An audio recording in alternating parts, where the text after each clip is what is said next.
আজকে আমরা অনেক দিন পর ফৌজদারি মোড়ে আসলাম কাশফুল দেখার জন্য।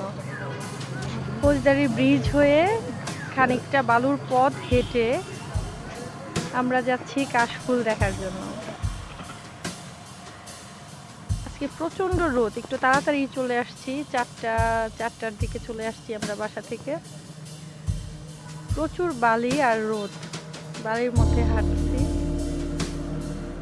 ওয়েদারটা সুন্দর কিন্তু প্রচুর রোদ, খুব খুব গরম লাগছে। এমনিতেই তো অনেক গরম কয়েকদিন থেকে। এসে দেখি এক অবাক কাণ্ড, কাশফুল নেই, এখনো ফোটা শুরু হয় নাই কাশফুল। তারপর আরো কিছুক্ষণ হাঁটলাম, হেঁটে সামনের দিকে এগিয়ে গেলাম, দেখি কাশফুল আছে নাকি। একটা কাশফুল, একটা কাশফুল চোখে পড়তেছে। ওই একটা কাশফুলই ক্লিক করে নিলাম আমরা আপনাদের জন্য। আমার নতুন চ্যানেলটি আপনারা সবাই সাবস্ক্রাইব